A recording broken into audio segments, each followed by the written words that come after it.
કેમ છો ગુજરાત બોર્ડના 12 કોમર્સના વિદ્યાર્થી મિત્રો? મહારિવિઝનના લેક્ચરમાં આપનું હાર્દિક હાર્દિક હાર્દિક સ્વાગત છે.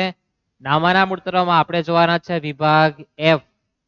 વિભાગ એફ માં તમને દરેકને ખ્યાલ છે કે 22 ગુણનો છે સેક્શન એફ, જેમાં 11 ગુણના બે દાખલાઓ છે.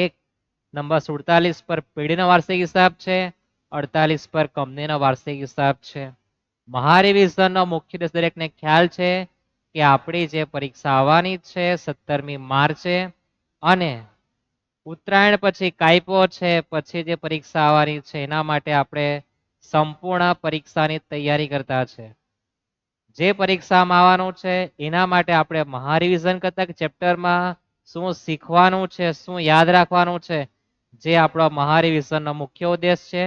તો આ લેક્ચરમાં આપણે કંપનીના વાર્ષિક હિસાબની સંપૂર્ણ માહિતી તમને કે ભાઈ 11 માર્ક મારે કેવી રીતના કવર કરવા, ઓછી મહેનતે વધારે માર્ક કેવી રીતના સેટ કરવા, તે આપણે આ લેક્ચરમાં જોવાના છે.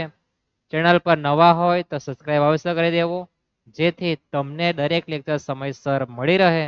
અને આ 11 માર્કનો વાર્ષિક હિસાબ તમને ગણતા માત્ર 10 મિનિટ થવાની છે. જેનો નમૂનો લખવાનો એમાં તમને 5 મિનિટ થાય અને 5 મિનિટ તમારે એન્ટ્રી લખતા થવાનું છે. આનાથી વિશેષ તમારો સમય જવાનો નથી. અને ઘણા બધા વિદ્યાર્થીનો પ્રશ્ન એ છે કે નમૂનો કેવી રીતના મોડે કરવા જવો. આટલો બધો નમૂનો કેવી રીતના યાદ રહે? તમને દરેકને તમારું નામ, સરનામું કેવી રીતના યાદ રહ્યું હતું? બધું કોઈ શીખેલું એક જ દિવસે? ના ને. તો દરેક વસ્તુને તમારે અલગ અલગ ટોપિકમાં ઉચકવા જવાનું. કેવી રીતના ઉચકવાનું તે આપણે જોવાના છે. સૌપ્રથમ તો આપણે નમૂનો જોઈએ. 11 માર્ક બધાના જ આવે. આમાં સૌથી સરળ દાખલો પેઢીના વાર્ષિક હિસાબમાં કદાચ તમે ઉલ્લુ બનાવી જાઓ શિક્ષકને કે ભાઈ ગમે તે રીતના લખી આવો, 2-5 માર્ક આવી તમારા. પણ કંપનીના વાર્ષિક હિસાબમાં તમારે ફરજિયાત નમૂનો તૈયાર કરવો પડે. કેવી રીતના યાદ રાખવું? તો પહેલા તો શીર્ષકને પણ ભૂલી જાઓ. આપણે લખવાનું માત્ર પાકું સર્વ હાલમાં, એટલું યાદ રાખો. ઊભું લખવાનું દરેકને એ તો ખ્યાલ છે ને. વિગત, નોંધ નંબર અને રકમના 2 ખાના તૈયાર કરવા જવાનું. આ શરૂઆત છે. સૌપ્રથમ એ યાદ રાખો કે આપણે જે પાકું સર્વ બનાવતા હતા, મૂડી દેવા, મિલકત લેણા, તેના 2 ભાગ થઈ ગયા. દરેકને તો ખ્યાલ છે ને. ઇક્વિટી અને જવાબદારી અને મિલકતો, આ 2 ભાગ થઈ ગયા છે. મૂડી દેવા આપણે જમા કહેતા, તે જમાનો પિક્ચર આ રીતના છે ને. ત્યાર પછી મિલકત લેણાઓ છે. તો કેવી રીતના યાદ રાખવું? તો સૌપ્રથમ તમારે યાદ રાખવાનું કે 2 શીર્ષક છે, ઇક્વિટી, જવાબદારી અને મિલકતો. તમે શબ્દ સાંભળ્યો હશે કયો? પેઢીનામાનું. બધે સાંભળો પેઢીનામું. પેઢીનામું તૈયાર કરવું હોય તો દાદા, એના કેટલા છોકરા, એના ફેમિલીમાં કેટલા છોકરા, બાપ, દીકરા દરેક આવે ને. એ પ્રકારનું જ આ પેઢીનામું છે કે ઇક્વિટી, જવાબદારી અને મિલકતો 2 ભાઈ હતા. એ 2 ભાઈના ઘરે જન્મનારી ઓલાદો કોણ કોણ છે એ પ્રમાણે યાદ રાખો. તો ઇક્વિટી દેવાના ઘરે પહેલું બાળક જન્મેલું હતું શેર હોલ્ડર્સના ભંડોળ, બીજું જન્મેલું હતું બિન ચાલુ જવાબદારી, અને ત્રીજું ચાલુ જવાબદારી. આ તમને 3 યાદ રહેવા જોઈએ કે ઇક્વિટી અને જવાબદારીના ઘરે 3 મુખ્ય શીર્ષક છે. એના મુખ્ય 3 સંતાન છે: શેર હોલ્ડર્સના ભંડોળ, બિન ચાલુ જવાબદારી અને ચાલુ જવાબદારી. જ્યારે મિલકતના ઘરે 2 જ છે, બિન ચાલુ મિલકત અને ચાલુ મિલકત. સૌપ્રથમ તમારે આટલું યાદ રાખવા જવાનું. યાદ રહેશે. નમૂનો તમને આવડતો જ છે તો વાંધો નથી, પણ જે નથી આવડતો એને કેવી રીતના યાદ રાખવું તેના માટે પૂરી 5 મિનિટ છે. આવડતો હોય તમે સ્કીપ કરીને ભગાવી શકો, નો ડાઉટ, વાંધો નથી ખબર પડતી 5 મિનિટ જોઈ લો. તો સૌપ્રથમ તમારે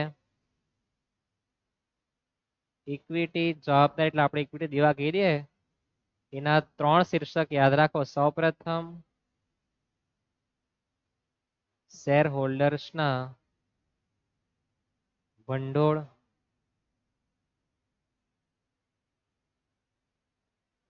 બિન ચાલુ જવાબદારી અને ત્રીજું ચાલુ જવાબદારી.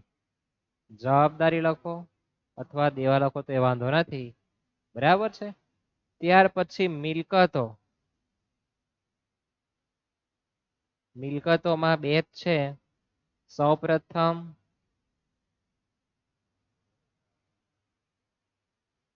બિન ચાલુ મિલકતો અને ચાલુ મિલકતો. સૌપ્રથમ પાકસરાની આપણે એન્ટ્રી કેવી રીતના યાદ રાખવી તે તો પેલા આટલું તો આપણને દરેકને યાદ રહી જાય ને, પછી અંદરની વાત પછી કરીએ. તો સૌપ્રથમ ઇક્વિટી દેવામાં 3 શીર્ષક છે. કયા કયા છે? શેરહોલ્ડર્સના ભંડોળ, બિન ચાલુ જવાબદારી અને ચાલુ જવાબદારી. ત્યાર પછી યાદ રાખો મિલકતમાં બે છે. બિન ચાલુ મિલકત અને ચાલુ મિલકત. આ દરેકને યાદ તો રહી ગયા હશે ને. આટલું પહેલા તૈયાર કરવા જવાનું, પછી આપણે અંદર ઘૂસણખોરી કરવા જવાનું. હવે આપણે જોઈએ તો આપણી પર જે શેરહોલ્ડર્સના ભંડોળ છે એમાં બે એન્ટ્રી છે. જો શેર મૂડી, અનામત અને વધારો. પણ તમારે યાદ રાખવું પડે. બિન ચાલુ જવાબદારીમાં 3, લાંબા ગાળાના ઓછી નાણાં, અન્ય લાંબા ગાળાની જવાબદારી, લાંબા ગાળાની જોગવાઈ. પછી ચાલુ જવાબદારીમાં 4, ટૂંકા ગાળાના ઓછી નાણાં, વેપારી દેવા, અન્ય ચાલુ દેવા અને ટૂંકા ગાળાની જોગવાઈ.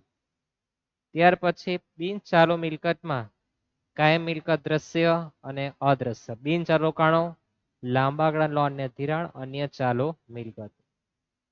પછી આવે ચાલુ મિલકત, જેમાં ચાલુ રોકાણો, માલ સામગ્રી, વેપારી દેણા, રોકડ સમકક્ષ, ટૂંકા લોન ને ધિરાણ અને અન્ય ચાલુ મિલકત. આ રીતના તમારી 20 નોંધ છે એને તમારે તૈયાર કરવા જવાનું. પણ પહેલા તો એટલું યાદ રાખો, ઇક્વિટી દેવા અને મિલકતો બે ભાગ છે. ઇક્વિટી દેવાના મુખ્ય 3 શીર્ષક, શેરહોલ્ડર્સના ભંડોળ, બિન ચાલુ દેવા અને ચાલુ દેવા. મિલકતમાં આવે બિન ચાલુ ને ચાલુ. આટલું તૈયાર થઈ જાય માત્ર 5 મિનિટ થાય, એનાથી કઈ નહીં થાય. પછી અંદર યાદ રાખો શેરહોલ્ડર્સના ભંડોળમાં બે, શેર મૂડી, અનામત અને વધારો. બિન ચાલુ જવાબદારીમાં લાંબા ગાળાના ઓછી નાણાં, અન્ય લાંબા ગાળાની જવાબદારી અને લાંબા ગાળાની જોગવાઈ. ચાલુ દેવાના ઘરમાં 4, ઉપર લાંબા ગાળાનો જે આવેલો છે એની જગ્યાએ લખવાનું ટૂંકા ગાળાના ઓછી નાણાં. ત્યાર પછી વેપારી દેવા, અન્ય ચાલુ જવાબદારી અને ઉપર જે લાંબા ગાળાની જોગવાઈ છે શું લખવાનું? ટૂંકા ગાળાની જોગવાઈ. વચ્ચે બે એન્ટ્રી વધારે આવે. પછી એ પણ જો કે પહેલામાં 2, બીજામાં 3, ત્રીજામાં 4 એન્ટ્રી આવે. ખબર પડી? આ પહેલામાં 2, પછી 3 ને પછી 4 છે. હવે આપણે મિલકતના ઘરમાં જોઈએ તો મિલકતમાં કાયમી મિલકત, દ્રશ્ય મિલકત અને અદ્રશ્ય. બિન ચાલુ રોકાણો, લાંબા ગાળાના લોન ને ધિરાણ, અન્ય બિન ચાલુ મિલકતો. ચાલુ મિલકતમાં સૌપ્રથમ લખવાનું ચાલુ રોકાણો, માલ સામગ્રી, વેપારી લેણા, રોકડ સમકક્ષ, ટૂંકા ગાળાના લોન ને ધિરાણ અને અન્ય ચાલુ મિલકત. આ 20 નોંધ તૈયાર કરી દેવી. આ તૈયાર થાય 10-15 મિનિટ થાય, વિશેષ કંઈ થવાનું નથી. પણ સમજીને લખીએ તો, એટલે કેવી રીતના સમજવાનું એ પણ તમને કીધું છે. મહારિવિઝનનો મુખ્ય ઉદ્દેશ કે તમને પરીક્ષા માટે એક તો તૈયાર કરવાના, કે તમારો નમૂનો તૈયાર હોય તમે પછી દાખલો ગમે તે ક્યાં નંબર 48 પર અને છેલ્લો દાખલો ખ્યાલ આવે ને. આ તો હવે જોઈએ આપણે નફા નુકસાનનું પત્રક. શું નફા નુકસાનનું પત્રક ખાતું આવવાનું નથી. કંપનીનું નામ જે લખવાનું છે તો પછી આપણે જોઈએ વિગત, નોંધ નંબર અને એમાં પણ રકમનું એક ખાનું તૈયાર કરી દેવાનું. વિશેષ કઈ લખવાની જરૂર ન તમારે કે ભાઈ આ રકમ છે. હવે પેઢીમાં જે વેપાર ખાતું, નફા નુકસાન ખાતા આવતું તે બેનું સંગમ થઈ ગયેલો છે એટલે બની ગયું નફા નુકસાનનું પત્રક. સૌપ્રથમ કામગીરીમાંથી ઉપજ એટલે કે ટૂંકમાં વેચાણની ઉપર લખી દેવાની, પ્લસ અન્ય આવક. ઉપજ એટલે તમે એને આવક પણ લખી શકો, કોઈ કન્ફ્યુઝન થવું નહીં. કુલ ઉપજ એટલે તમારી કુલ આવક. ત્યાર પછી શીર્ષક છે ખર્ચનો. તમારા ખર્ચના 6 પ્રકાર છે. ટૂંકમાં વેપાર ખાતાના ખર્ચા, નફા ખાતાના ખર્ચા બધા ભેગા થઈ ગયા. ખરીદી આપી વેપાર ખાતાનો. સ્ટોકમાં ફેરફાર એટલે કે તમારો જે વેપાર ખાતામાં શરૂઆતનો સ્ટોક આવતો એમાંથી છેવટનો સ્ટોક માઇનસ કરીને લખવા જવાનું, એને સ્ટોકમાં ફેરફાર કીધો છે. પ્રત્યક્ષ ખર્ચા એટલે કે સીધા ખર્ચા. તમારું પેલું આવક માલ ગાળા ભાડું બધું આવતું ને તે જ, હા એ જ લખવા જવાનું. ખરીદીના ખર્ચા લખવાનું ટૂંકમાં. ત્યાર પછી કર્મચારી લાભના ખર્ચા, કર્મચારી પગાર આપવા પડે, મજૂરી આપવી પડે, હા એ જ. ત્યાર પછી નાણાકીય પડતર, તમારા નાણાકીય ખર્ચા, ડિબેન્ચર વ્યાજ, બેંક લોન બધું આવતું તે, હા એ જ. ત્યાર પછી ઘસારો, મિલકતનો જે હોય તે અને કે માંડી વાળ્યો હોય તે. અન્ય ખર્ચા એટલે તમારા વેચાણને ઓફિસને લગતા ખર્ચાઓ. ત્યાર પછી તમારી જે કુલ આવક થાય એમાં તમારે કુલ ખર્ચ બાદ કરવાનો, જે આવે તેને આપણે આવકવેરા પહેલા નફો કહેવાના છે, માઇનસ આવકવેરો, જે આવે તે આવકવેરા બાદનો નફો. તો આ તમારે તૈયાર કરવા જવાનું. આમાં પણ શું યાદ રાખવાનું તમારે ટૂંકમાં એટલું યાદ રાખવાનું કે નફાનું પત્રક જો બનાવવાનું તો સૌપ્રથમ મારે વેચાણની ઉપજ,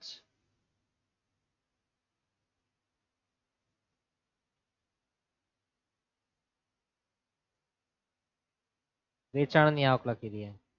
વેચાણની ઉપજ લખો, વેચાણની આવક જે લખો તે. વેચાણની આવક પ્લસ અન્ય આવક, જે આવે તે કુલ આવક. ખર્ચનું શીર્ષક આપી દો. ત્યાર પછી તમને બધી એન્ટ્રી આપવાના જ છે, બરાબર છે. ત્યાર પછી કુલ ખર્ચા, આવકવેરા પેલા નફો, આવકવેરો બાદ કરવાના આવશે. યાદ રાખજો, આ ગવર્મેન્ટ ટેક્સ લે ને, હા તે જ.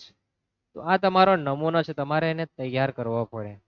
અને તૈયાર કેવી રીતના થાય, તમે 4-5 દાખલા ગણી નાખો એટલે તમને ખબર પડી જ જવાની છે. તમે પરીક્ષા આપવા જઈને 10 મિનિટ પહેલા MCQ બધા જોઈ લેવાના, 10 મિનિટ નહીં, કલાક પહેલા બધા MCQ અને એ સાથે દાખલા જોઈ લેવાના. લખાણ જેટલું લખાઈ ગયું નોટમાં નમૂનાનું, એટલું તમને સારામાં સારું યાદ રહેવાનું છે. તો દાખલાઓ જોઈએ, દાખલાઓ જોઈએ એ સાથે લખતા જવાનું, જેથી તમને બધું ખબર પડતી જાય ક્યાં શું આવવાનું છે. અને આપણે તૈયારી કર્યા છે, મહારિવિઝનનો મુખ્ય ઉદ્દેશ દરેકને ખ્યાલ તો છે જ કે પરીક્ષા લક્ષી આપણે તૈયારી, કે ભાઈ ચેપ્ટરમાં આવે શું શું યાદ રાખવા જેવું. તો આપણે 3 દાખલાઓ જોવાના છે. એ 3 દાખલાઓ જો તમને એમાં બધું જ આવી જવાનું, એમ કે ને તે જ સંપૂર્ણ માહિતી તમારી આવી જશે કે ભાઈ આપણો 11 દાખલામાંથી કોઈ આવે તમારા લોકોનું સદભાગ્ય, મારું બી નસીબ કહેવાય, બરાબર છે. એન્ટ્રી 70-80 નહીં પણ 90% એન્ટ્રીઓ કોમન હશે આપણા 3 દાખલામાંથી. પિક્ચર થોડું ઘણું ટ્વિસ્ટ થઈને આવે, બાકી નથી થવાનું. તો આપણે પહેલો દાખલો જોઈએ. નંબર હાથે પ્રેમમાં પડવું નહીં. દાખલો ક્યાં હશે? છેલ્લો. તો નામ છે મૂન લિમિટેડના ચોપડામાંથી બાકી ઉચકેલી છે 31/3/17 ની જગ્યાએ આપણે લખીશું 25 ના રોજ પાકું સર્વે કંપની ધારા 2013 ના પરિશિષ્ટ 3 મુજબ બનાવવાનું છે. તમને આ સૂચના આપવાના છે કે કંપની ધારા 2013 મુજબ બનાવવા જવાનું, બરાબર છે. હવે શું કરવાનું, તો આપણને બાકી આપી છે. બાકી જો મળવાનું, બાકી વ્યાજ, પ્લાન્ટ યંત્ર, ઇક્વિટી શેર મૂડી, બેંક રોકડ, સામાન્ય અનામત, આખાનો સ્ટોક, લેણદારો, દેવાદારો, બધી માહિતી જોઈએ તેટલું ખબર પડી ગઈ મને કે બધી જ માહિતી પાકા સરવૈયાની છે, નથી નફા નુકસાનની કે નથી વેપાર ખાતાની કે જેથી મારે નફા નુકસાન પત્રક પણ બનાવવું પડે. તો બાકી આપણે જે બધી કોની છે? પાકા સરવૈયાની છે. તો માત્ર આપણે પાકું સર્વે તૈયાર કરવા જવાનું. નફા નુકસાનનો પત્રક ક્યારે આવશે કે વેપાર નફા નુકસાન ખાતાની એન્ટ્રી આપી હશે ને, તો આપણે નફા નુકસાન પત્રક બનાવવા જશું, બરાબર છે. યાદ રહેશે આટલું. તો સૌપ્રથમ આપણે નામ છે મૂન લિમિટેડ, તારીખ 31/3/25. તો તારીખ 31/3/25 ના રોજનું તમારે કે ટાઇટલ આપવાની તેની વાત કરી, ટાઇટલ જોઈ લેજો. ઉપર ગમે તે આપ્યું હોય આપણે એને વ્યવસ્થિત કરી દઈએ. તમારે લખવાનું તારીખ 31/3/25 ના રોજનું પાકું સરવૈયું. આગળ તમારે નામ લખી દેવાનું મૂન લિમિટેડ, બરાબર છે. નામ છે મૂન લિમિટેડ, તારીખ 31/3/25 ના રોજનું પાકું સરવૈયું. યાદ રહેશે. વિગત, નોંધ નંબર અને તમારે જે બનાવવાનું છે તે રકમના 2 ખાના તૈયાર કરો. કેટલા બનાવવાના છે? 2 ખાના. જે તમને સ્કૂલમાં સૂચના 2 ખાના બનાવવાના જ, તમને પણ માર્ક આપતા તમારે બનાવવા જવાનું. માત્ર આપણો 15-20 મિનિટનો શો છે. તો તમને બધું આવડી જવાનું છે. સૌપ્રથમ નમૂનો લખવા બેસવાનો. ઇક્વિટી જવાબદારી મિલકતો 3 શીર્ષક શેર મૂડી નંબર 1 આપવાનો, અનામત નંબર 2 આપવાનો. નહીં આપે તોય વાંધો નથી, બરાબર છે. તમારો નમૂનો તૈયાર થઈ ગયેલો છે. હવે આપણે એન્ટ્રી વાંચીએ અને ક્યાં કઈ એન્ટ્રી આવે. તો સૌપ્રથમ મળવાનું બાકી વ્યાજ કેટલું છે?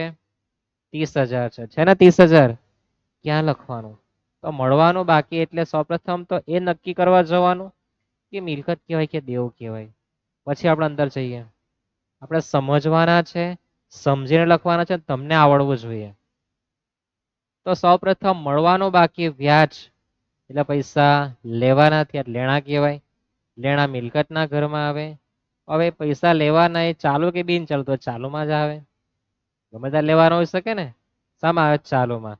તો મળવાનું બાકી વ્યાજ ચાલુ મિલકતમાં આવે. એમાં કયા શીર્ષકમાં આવે? રોકાણ કહેવાય, માલ સામગ્રી કહેવાય, લેણા કહેવાય, વેપારી લેણા. તો શામાં આવે? આગળ રોકડ શિલ્લક, અન્ય ટુકડા લોન ને ધિરાણ અને અન્ય ચાલુ મિલકત. તો ક્યાં આવે? કન્ફ્યુઝન થાય ને. તો હવે તમારે યાદ રાખવાનું મળવાનું બાકી કમિશન હોય, પગાર હોય, ગમે તે હોય, મળવાનું બાકી છે તમારા નોંધ નંબર 20 અન્ય ચાલુ મિલકતમાં લખી દેવાનું. મળવાનું બાકી કમિશન. શું લખવાનું? મળવાનું બાકી કમિશન કેટલા રૂપિયા છે? ઓકે, વ્યાજ છે તો વ્યાજ 30,000.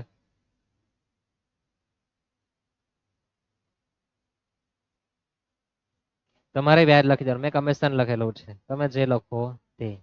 યાદ રહેશે આટલું? સમજાઈ ગયું? મળવાનું બાકી ગમે તે આપે નોંધ નંબર 20 માં લખવા જવાનું. ત્યાર પછી પ્લાન્ટ યંત્ર છે. તો પ્લાન્ટ યંત્ર એ મિલકત કહેવાય કે દેવું કહેવાય? તો મિલકત કહેવાય. કેવું કહેવાય? તો ભાઈ તો બિન ચાલુ કહેવાય. અને પ્લાન્ટ યંત્ર જોઈ શકે એટલે ક્યાં આવે? દ્રશ્ય મિલકતમાં.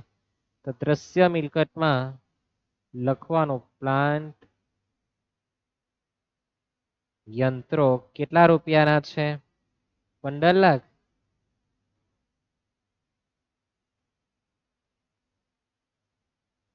થઈ ગયું? છે ને સિમ્પલ. હવે પ્લાન્ટ યંત્રની જગ્યાએ શું આવી શકે? જમીન આવી શકે, મકાન આવી શકે, બીજું આવી શકે યંત્ર, ફર્નિચર.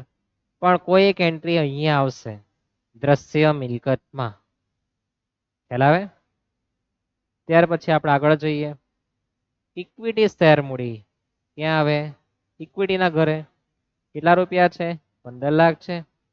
ઇક્વિટી શેર મૂડી, શેર મૂડીમાં લખવાનું ઇક્વિટી શેર મૂડી છે કેટલા? 15 લાખ રૂપિયા. ઇક્વિટી ત્યાં આવશે નંબર 1 માં. પ્રેફરન્સ શેર મૂડી આવી શકે, શેર જપ્તી આવી શકે. ક્યાં લખવાના આવે? નંબર 1 માં. ત્યાર પછી આપણે આગળ જોઈએ. બેંક શિલ્લક અને રોકડ શિલ્લક 67,500 છે. તો બેંક અને રોકડ જો મિલકતમાં છે જ છે ને, રોકડ સમકક્ષમાં લખી દઈએ આપણે ત્યાં રોકડ શિલ્લક નંબર 18 માં 67,500. ખ્યાલ આવે? એકદમ સિમ્પલ છે. નંબરો લખાઈ જાય પછી એન્ટ્રી યાદ રાખવાની. ત્યાર પછી સામાન્ય અનામત કેટલું છે? 30,000.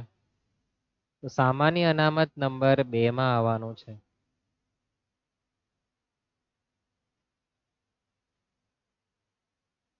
સામાન્ય અનામત નંબર 2 માં. સામાન્ય અનામત હોઈ શકે, મૂડી અનામત હોઈ શકે, કારીગર અકસ્માત વળતર ભંડોળ હોઈ શકે, નફા નુકસાન ખાતાની જમા બાકી હોઈ શકે. આની જગ્યાએ કોઈ પણ એન્ટ્રી આવી શકે. કઈ કયા તમને કહેતો જ છું, બરાબર? ત્યાર પછી આખરનો સ્ટોક છે 2,70,000. આખરનો સ્ટોક ક્યાં આવે? તો આખરનો સ્ટોક લખવાનો માલ સામગ્રીમાં. ક્યાં લખવાનું? માલ સામગ્રીમાં. નંબર 16.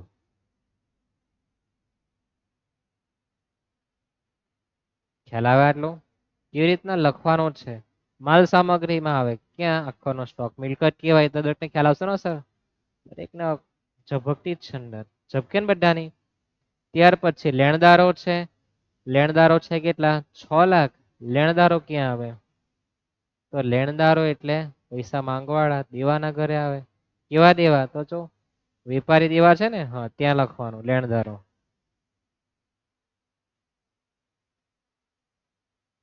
લેણદારો કેટલા વાંચ્યા છે આપણે? 6 લાખ.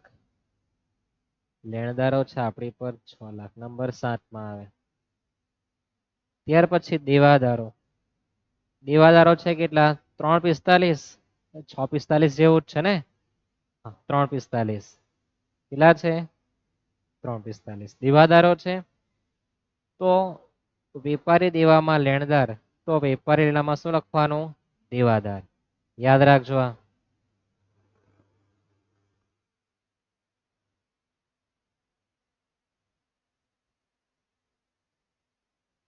યાદ રાખજો, લેણદાર નંબર 7 માં આવે, દેવાદારો નંબર 17 માં આવે. તમને યાદ રહેવું છે કે દેવાના ઘરે લેણદાર જન્મે અને લેણાના ઘરે દેવાદાર જન્મે. આનો તમારો કન્સેપ્ટ ક્લિયર હોવો જોઈએ. થશે આટલું? ત્યાર પછી આપણે જોઈએ આગળ. તો કરવેરા જોગવાઈ 90,000 છે. જોગવાઈ જો બે જગ્યાએ જોગવાઈ લખી, અહીંયા ને અહીંયા છે ને? તો કરવેરા જોગવાઈ એ ટૂંકા ગાળાની હોય. દર વર્ષે આપણે કરવેરાની જોગવાઈ કરવી પડે. શામાં આવે? ચાલુમાં. ટૂંકા ગાળાની જોગવાઈમાં લખવાનું કરવેરા જોગવાઈ તમારે આખું લખવા જવાનું છે. કેટલા રૂપિયા છે કરવેરા જોગવાઈના? 90,000. કરવેરા જોગવાઈ 90,000. નંબર 9 માં. ખ્યાલ આવે આટલો? ત્યાર પછી 12% બેંક લોન 1,95,000. તો લોન ક્યાં આવે? તો તમે લોન લે એટલે તમારા માટે દેવું કહેવાય. અને લોન તમારી બેંક વાળાની 1-2 મહિનાની તો આપે જ નહીં. લોકો તો વર્ષ 5 વર્ષની ને એવી જ આપે, 2 વર્ષની બધી. તો લોન એ લાંબા ગાળાની હોય. કાઉન્સમાં સૂચના આપે 1 વર્ષથી સમયગાળો ઓછો હોય તો ટૂંકા ગાળાનું. લોન એટલે કે લાંબા ગાળાના ઓછીના નાણાંમાં આપણી બેંક લોન કેટલી આપી છે? Bank loan 1,95,000. તો બેંક લોન લખવાની 1,95,000. આની જગ્યાએ શું આપી શકે? ડિબેન્ચર આપી શકે. આની જગ્યાએ શું આપી શકે? જાહેર થાપણ આપી શકે. HDFC ની લોન, ગમે તેની લોન, લોન છે ને નંબર 3 માં આવે. યાદ રહેશે? લોન એટલે ઉછીન લીધેલા નાણાં. ત્યાર પછી આગળ વાંચીએ. બિન ચાલુ રોકાણ નંબર 12 નું શીર્ષક આપી દીધું છો. કેટલું છે? 45,000. બિન ચાલુ રોકાણો નંબર 12 45,000. એટલો સારો ભલો માણસ છે. ઇલેક્ટ્રિસિટી ડિપોઝિટ, ડિપોઝિટ નંબર 13 માં આવે. લાંબા ગાળા લોન ને ધિરાણ ડિપોઝિટ તમે કરો ને FD, હા તે જ 1,87,500.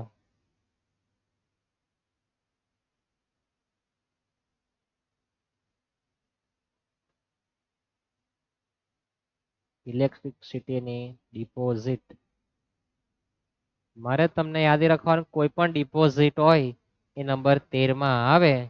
કાઉન્સમાં જો ટૂંકા ગાળાનું હોય તો નીચે નંબર 19. બરાબર?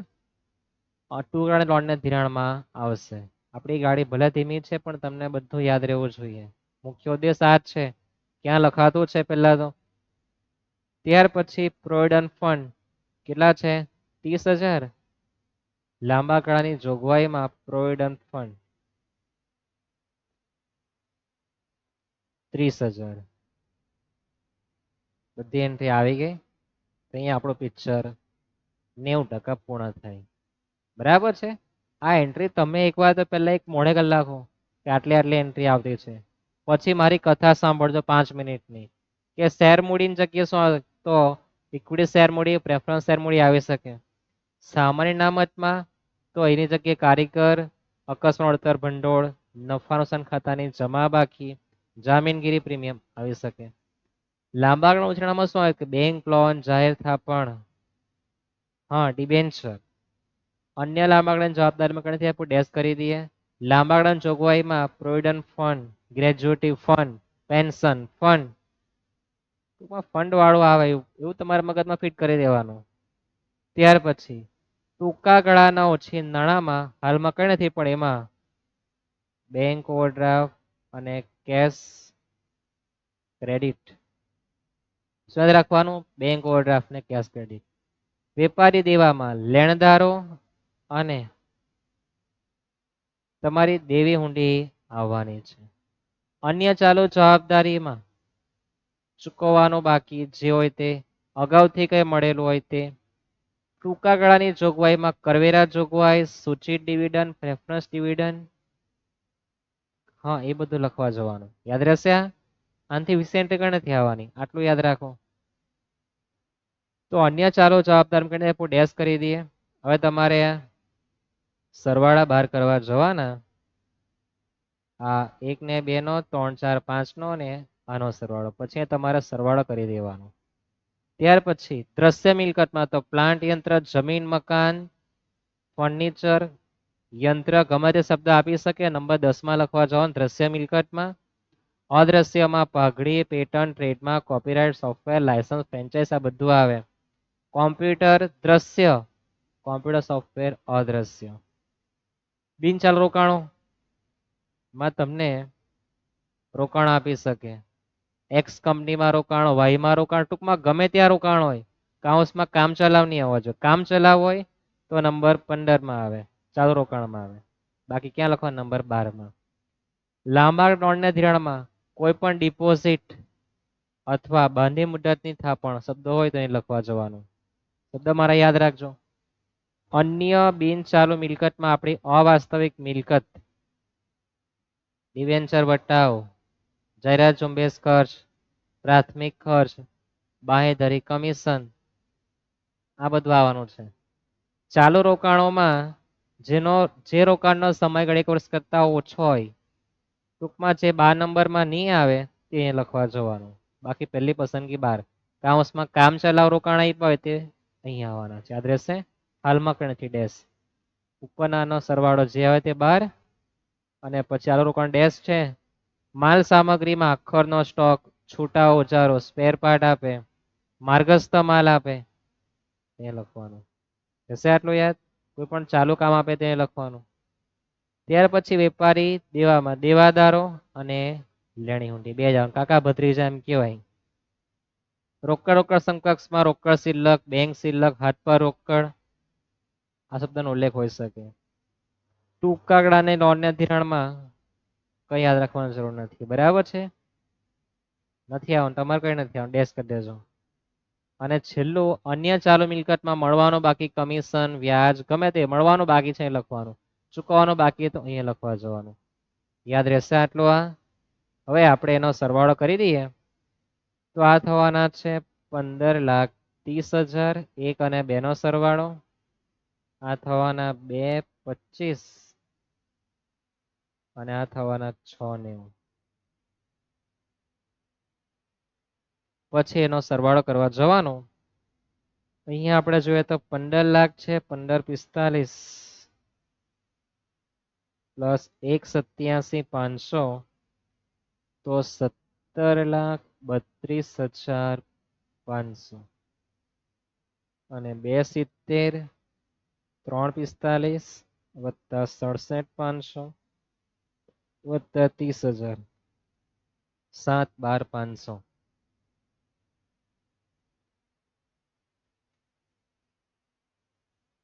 હવે આપણે એનો સરવાળો કરવા જઈએ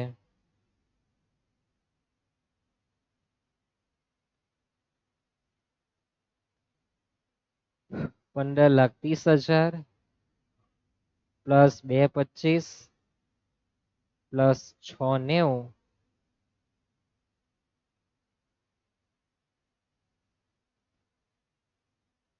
6,45 ને પણ 6 ચોક 24 24,45,000 17,32,500 વત્તા 7,12,500 24,45,000.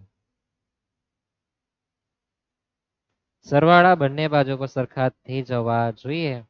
ભલે આપણે સમય 15 મિનિટનો લીધો છે પણ તમને મારે સમજાવવાનું છે કઈ એન્ટ્રી ક્યાં કેવી રીતના આવે, શું શું બદલાઈ ના આવે. બરાબર છે. તો આટલો તમારો કન્સેપ્ટ ક્લિયર હોવો જોઈએ.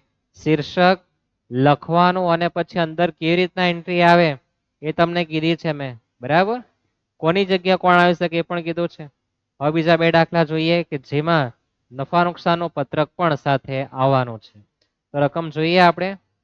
પાર્થ લિમિટેડ, આપણને એનું કાચું સરવૈયું આપેલું છે.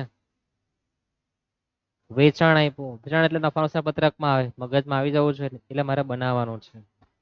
કર્મચારી લાભના ખર્ચા, માલ સામગ્રી, નાણાકીય પડતર બધું આપણને આપેલું છે. આપણે કંપની ધારા 13 મુજબ પરિશિષ્ટ 3 મુજબ બનાવવાનું છે પાકું સરવૈયું. શું નામ છે? પાર્થ લિમિટેડ. તો લખી દઈએ આપણે પાર્થ લિમિટેડ નો તારીખ 31/3/25 ના રોજનું પાકું સરવૈયું. તમારે બધું લખવા જવાનું. પાકું સરવૈયું, બરાબર. ચોકડીમાં લખ્યા કરતા. વિગત, નોંધ નંબર અને રકમના ખાના કેટલા બનાવવા જવાના? 2 બનાવવા જવાના. થઈ ગયું આટલું. ત્યાર પછી તમારે નફા નુકસાનનું પત્રક બનાવવાનું. કંપનીનું નામ પાર્થ લિમિટેડ, 31/3/25 ના રોજ પૂરા થતા વર્ષનું નફા નુકસાનનું ખાતું નહીં લખતા પત્રક લખજો. વિગત, નોંધ નંબર, રકમનું ખાનું ઇનફ છે. યાદ રહેશે આટલું. આ તમારો નમૂનો છે, મોડે તો કરવો જ પડે. પણ તમને કદાચ ખર્ચમાં કોઈ શીર્ષક ભૂલી જાવ આમાંથી તો વાંધો નથી, બરાબર. પણ બાકીનું તમારું સ્ટ્રક્ચર કમ્પ્લીટ હોવું જોઈએ. શરૂઆત કરીએ આપણે. સૌ પ્રથમ વેચાણ આપણને આપેલું છે, કેટલું છે? 11,25,000 વેચાણ. વેચાણ ક્યાં લખવાનું? નફા નુકસાનના પત્રકમાં વેચાણ લખેલું જ છે 11,25, બરાબર. યાદ રહેશે ને આટલું? એકદમ સિમ્પલ છે. 11,25,000. ત્યાર પછી કર્મચારી લાભના ખર્ચા. હવે પાકસ્તરામાં એન્ટ્રી આવે નહીં આવતી. ક્યાં લખવાનું? નફા નુકસાનના પત્રકમાં. કર્મચારી લાભના ખર્ચા કેટલા છે? 1,95. તો કર્મચારી લાભના ખર્ચા અહીંયા છે જ આપણી પર શીર્ષક જો ખર્ચમાં કેટલા છે? 1,95.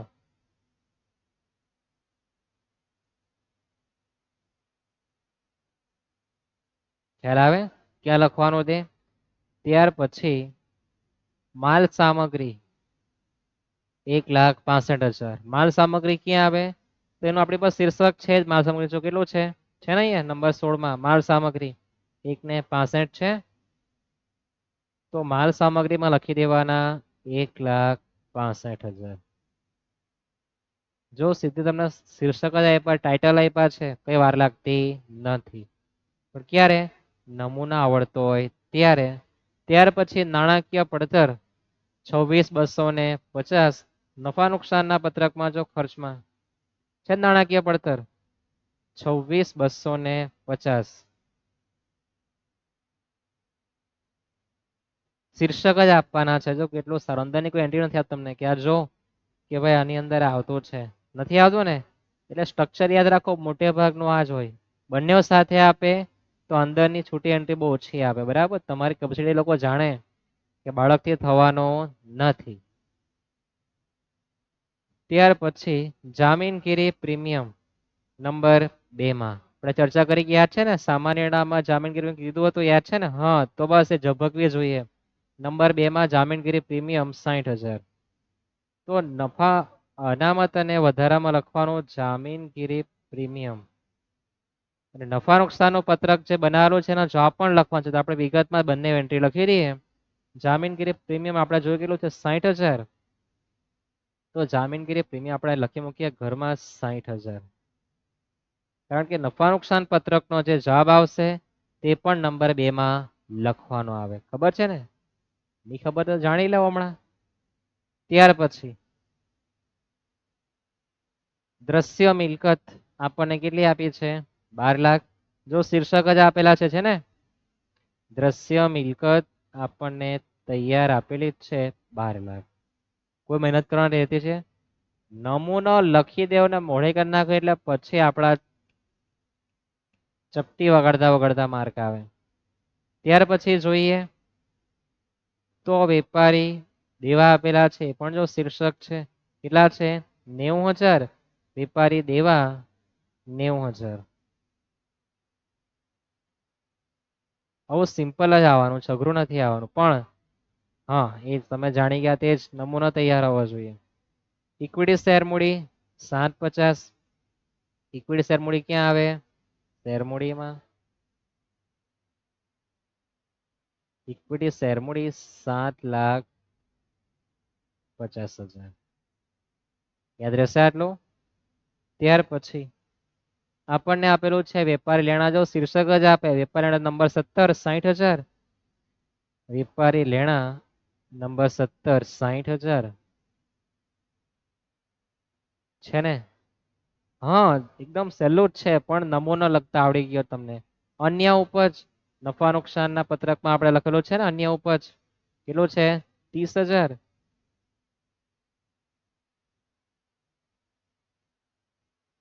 અને 2 એન્ટ્રી હતી આવી ગઈ, જો કેટલું સારું કહેવાય. ત્યાર પછી લાંબા ગાળાના ઓછી નાણાં પણ શીર્ષક આપી દીધું છો નંબર 3 525. લાંબા ગાળાના ઓછી નાણાં 5,25,000.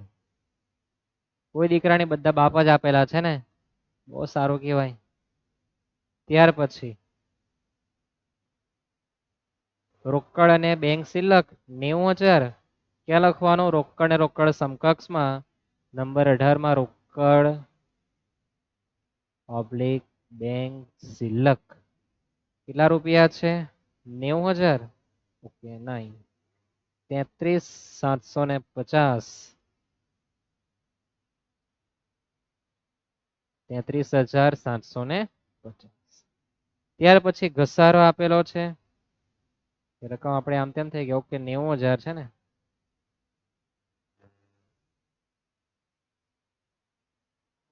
ઘસારો 33,750 છે.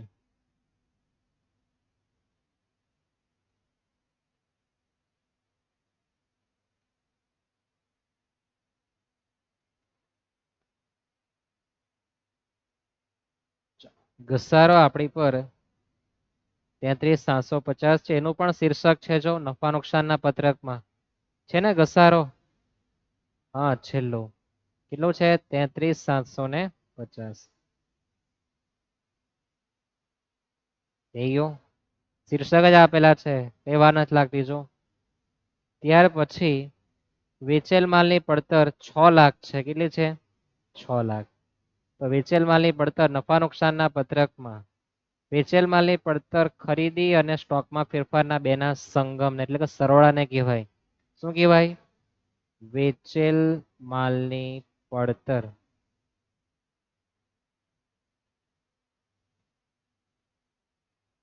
₹6,00,000 છે ને. યાદ રહેશે વેચેલ માલની પડતર એટલે ખરીદી અને સ્ટોકના ફેરફારનો સંગમ એટલે કે સરવાળો એને વેચેલ માલની પડતર કહેવાય. યાદ રાખજો આ પાક્કું ને યાદ રહેશે. સરવાળો બેની વચ્ચે લખી દો 6 લાખ. ત્યાર પછી આપણી છેલ્લી એન્ટ્રી બિન ચાલુ રોકાણ નંબર 12 2,10,000.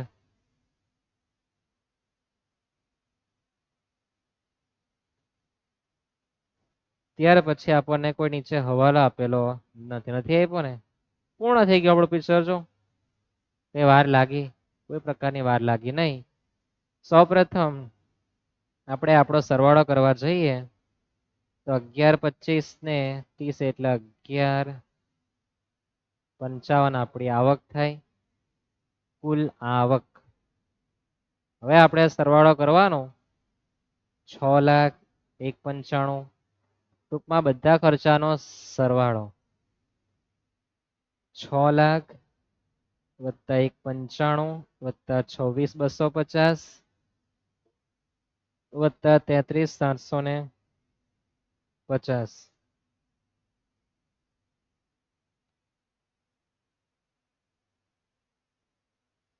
8,55. આવક વેરા પહેલા નફો એટલે કે આપણી પર જે આવક થયેલી છે એમાંથી આ ખર્ચાને શું કરી દેવાનું બાદ કરી દેવાનું તો જે મળે તે આપણો આવકવેરા પહેલાનો નફો 1155 માઇનસ 855 એટલે 3 લાખ રૂપિયા આવે. કેટલા આવે? 3 લાખ રૂપિયા. આવકવેરા આપણને કઈ આપેલો નથી એટલે ડેશ. તો આપણો આવકવેરા બાદનો નફો પણ કેટલો આવે? 3 લાખ. આ 3 લાખ ને આપણે નોંધ નંબર 2 અનામત અને વધારાના શીર્ષકમાં લઈ જવાનું. ક્યાં લઈ જવાનું? અનામત અને વધારાના શીર્ષકમાં 3 લાખ રૂપિયા લખવા જવાનું. કેટલા? 3 લાખ. વિગતમાં લખવાનું નફા નુકસાન પત્રકનો વધારો અને ટોટલ બહાર લખવાના 3,60,000.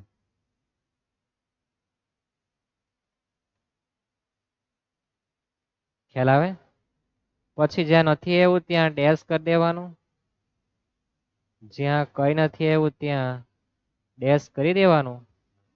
પછી આપણે આપણો સરવાળો બહાર કાઢ્યા કરવાનો અને પછી આપણે સરવાળો લખવા જવાનો.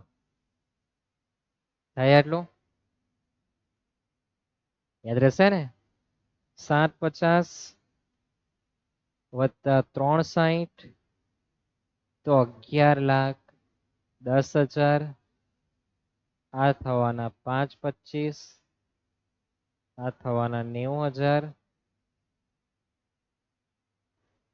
સરવાળો કરી દે 11,10 પ્લસ 90,000 પ્લસ 525 તો સરવાળો થવાનો છે આપણો 17,25,000.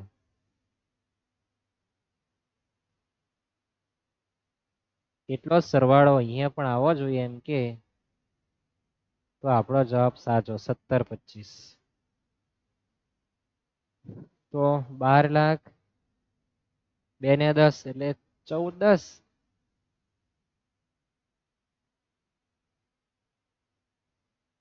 એક 65 વત્તા 60,000 વત્તા 90,000 એટલે 3,15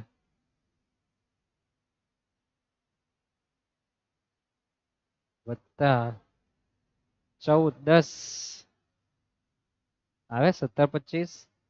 તો કોઈ પ્રકારની વાર લાગતી બિલકુલ નથી, પણ તમને યાદ રાખતા આવડી જવું જોઈએ. હવે તમારે જોવાનું અને બોલવું જવાનું. વેચાણની ઉપજ ક્યાં આવે? નફા નુકસાનના પત્રકમાં. તમારો દાખલો ગણાય કે તમે જોવો ત્યાં હા તમારે લખવાનું છે. તમે લખતા નથી, તમને નથી આવડતું. હું જ્યારે ગણાવું ત્યારે તમે દાખલો લખતું જ જવાનું, ગણતું જ જવાનું. એટલે તમને ખ્યાલ આવે ક્યાં લખેલું છે. હવે તમારે જોવા બેસવાનું નોટમાં. વેચાણ ક્યાં? નફા નુકસાનના પત્રકમાં. કર્મચારી લાભના ખર્ચા પેલા ખર્ચના શીર્ષકમાં. સામગ્રી પાકા નંબર 16 પર. નાણાકીય પડતર ખર્ચમાં લખવાનું. જામીનગીરી પ્રીમિયમ નંબર 2 માં લખવાનું. અનામત અને વધારામાં ઘરમાં લખવાનું. ત્યાર પછી દ્રશ્ય મિલકત નંબર 10, વેપારી દેવા નંબર 7, ઇક્વિટી સેરેમની નંબર 1 માં લખવાનું પાકા સરનામાં. લેણદારો વેપારી લેણા નંબર 17, અન્ય ઉપજ નફા નુકસાનના પત્રકમાં. ત્યાર પછી લાંબા ઉછરાણા શીર્ષક જ છે. ઇક્વિટી દેવામાં 3જા નંબર પર. રોકડ ને બેંક શિલ્લક નંબર 18, ઘસારો ખર્ચના શીર્ષકમાં. બજાર માલની પડતર ખર્ચના શીર્ષકમાં.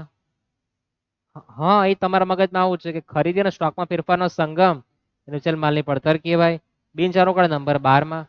આટલું એકવાર જોઈ લો ને યાદ કરી લો પછી તમને બધું આવડી જવાનું છે. પણ નમૂનો મોઢે થઈ જવો જોઈએ અને અંદરની એન્ટ્રી માટે તમારા લેક્ચર જોવા બેસવાનું. 20 મિનિટ ફાળવો, ઝડપથી જાઓ, સ્પીડમાં જાઓ, ગમે તે જાઓ, પણ તમને યાદ રહેવું જોઈએ. 11 માંથી 11 માર્ક દરેક ના આવે. નમૂનો તૈયાર હોવો જોઈએ અને આ મારી કથા તમારે અડધો અડધો કલાકે સાંભળી લેવાની, યાદ રહી જશે. ઓકે. ત્યાર પછી આપણે નેક્સ્ટ અને અંતિમ દાખલા તરફ જઈએ. આપણે એમાં એક આપણે હવાલો લેવાના છે. શિવમ લિમિટેડ છે. માલ સામગ્રી કાયમ મિલકત ઇક્વિટી શેર વેચાણ અન્ય ઉપજ નફાનું પત્રક બનાવવાનું જો આવી ગયું ને અને આવકવેરાની જોગવાઈ પરથી આપણે પરિશિષ્ટ 3 મુજબ વાર્ષિક હિસાબ તૈયાર કરવા જવાનું છે. થઈ ગયું છે આટલું? તો શું નામ છે? શિવમ લિમિટેડ.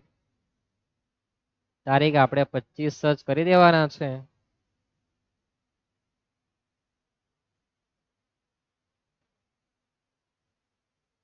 શિવમ લિમિટેડ નું તારીખ 31/3/25 ના રોજનું પાકું સરવૈયું. અને ત્યાર પછી નફા નુકસાનના પત્રકમાં શિવમ લિમિટેડ 31/3/25 ના રોજનું પાકું સરવૈયું નહીં, શું ના રોજ પૂરા થતા વર્ષના નફા નુકસાનનું પત્રક. વિગત નોંધ તૈયાર જ છે.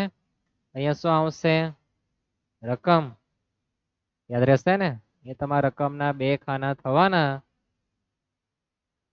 વાંચીએ અને ઝડપથી આપણે પૂર્ણાવર્તી તરફ જઈએ. સૌપ્રથમ આપેલું છે આપણને માલ સામગ્રી ક્યાં આવે? નંબર 16 નું શીર્ષક આવું તમારા મગજમાં હવે પછી આવી જવું જોઈએ. તમે બે દાખલા જો, ત્રીજો દાખલો તમે ઝબકવી જોઈએ કે માલ સામગ્રી નંબર 16 માં જ કેટલા છે? 1 ને 10. માલ સામગ્રી 1 ને 10.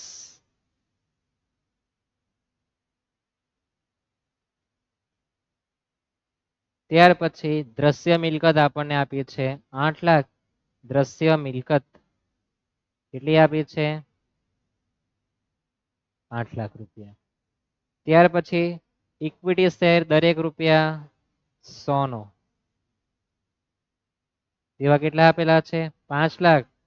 ગમે તેટલા નો કોઈ લાગવડ કરીને મારે રૂપિયા જોઈએ. કેટલા છે? 5 લાખ. ક્યાં લખવાનું? નંબર 1 માં ઇક્વિટી શેર મૂડી 5 લાખ રૂપિયા. ત્યાર પછી વેચાણ મને આપ્યું છે 750. ક્યાં લખાય? નફા નુકસાનના પત્રકમાં વેચાણ મને આપેલું છે 750. કેટલું ઝડપથી કામ થાય છે. પણ તમારા બે દાખલાને પ્રેક્ટિસ હોય ને તો તમારે ત્રીજો દાખલો ઝડપથી ગણાય. પ્રેક્ટિસ મહત્વની છે. નમૂનો યાદ રાખવા મહત્વનો છે. ત્યાર પછી અન્ય ઉપજ આપી છે મને 20,000. એનો જો તૈયાર જ છે 20,000. સરવાળો પણ કરી દઈએ. 7 ને 70 થવાનો છે. જો હા તમે કરી શકો હાથે ભેગું. સરવાળો બી તમારે થઈ જાય. જો પણ યાદ રાખવું ઇમ્પોર્ટન્ટ છે. ત્યાર પછી આપણને કર્મચારી લાભના ખર્ચા નફા નુકસાનના પત્રકમાં કેટલા છે? 1,30,000. કર્મચારી લાભના ખર્ચા 1,30,000. ત્યાર પછી આપણને આપેલું છે લાંબા ગાળાનો ઉછીન નાણાં 350.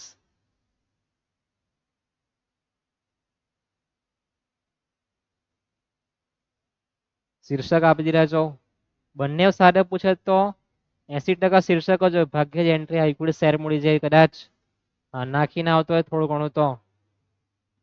ત્યાર પછી નાણાકીય પડતર 17,500. એનો પણ શીર્ષક છે ક્યાં? ખર્ચમાં. યાદ છે ને?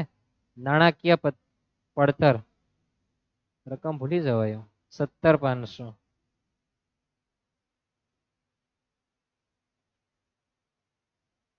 કેટલા છે? 17,500 છે ને? એકદમ ઈઝી. તો પછી સરળ વસ્તુ જ આવે પણ તમે અઘરું માન્યા કરે. ત્યાર પછી વેપારી દેવા નંબર 7 1 લાખ રૂપિયા.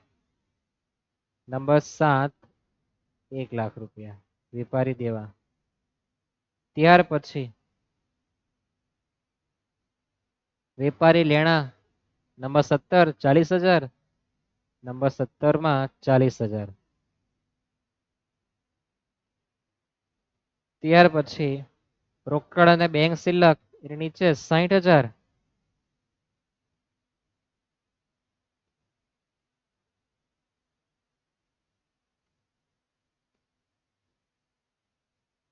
$60,000 છે. ત્યાર પછી ઘસારો 22,500. ઘસારો બી શીર્ષક છે ને? ઘસારો હા કેટલો છે? 22,500.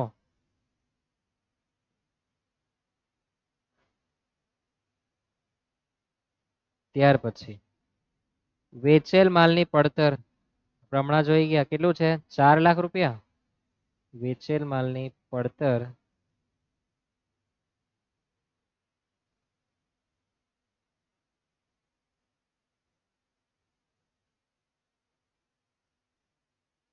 કેટલા છે?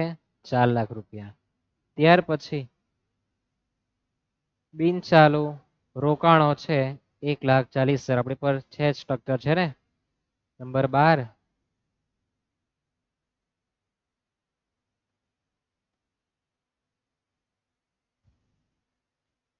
ત્યાર પછી તમારે યાદ રાખવા જાવ કે આવકવેરાની જોગવાઈ 80,000. હવાલાને 2 અસર છે દરેકને ખ્યાલ છે ને.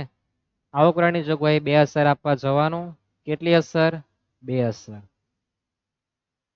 પહેલી અસર ટૂંકા ગાળાની જોગવાઈમાં. ક્યાં? ટૂંકા ગાળાની જોગવાઈમાં કરવેરા જોગવાઈ. ખ્યાલ આવે? હવાલાની અસર કેટલી આપવાની? 2. કેટલા રૂપિયા છે? 80,000. તો કરવેરાની જોગવાઈ 80,000. અને બીજી અસર આપવા નફા નુકસાનના પત્રકમાં કરવેરાની જોગવાઈ 80,000. રહેશે આટલું યાદ? હવે બધી માહિતી પૂર્ણ થાય. સરવાળા કરી નફા નુકસાનના પત્રકમાં મિલકતનું પિક્ચર, દેવાનું પિક્ચર પછી આવે. નથી આવ્યું ત્યાં ડેશ કરી દઈએ. તો આ 4,00,000, 1,30,000, 17,500 અને 22,500. 570 ઉપર 67 એટલે કેટલા? 2,00,000 રૂપિયા. એમાંથી બાદ કરો 80,000. તો 1,20,000 રૂપિયા તમારું આવવાનું છે. ક્યાં? નોંધ નંબર 2 લખવાનું. કેટલા? 1,20,000. તમારે લખવાનું અનામત અને વધારામાં નફા નુકસાન પત્રક 1,20,000. હવે આપણે લોકોના સરવાળા બહાર કાઢી દઈએ. તો આ થવાના 26. જ્યાં કઈ નહીં આવે ત્યાં ડેશ કરી દેવાનું. આ થવાના 350. આ થવાના 1,80,000. તો આપણો સરવાળો જે થતો હોય તે નહીં આવે ત્યાં ડેશ કરી દેવાનું. આ થવાના 9,40. કયા? 8 ને 1,40. આ તમને ખબર પડવી જોઈએ પાછી. ત્યાર પછી છે 1 ને 10. 40 એટલે 2 ને 10.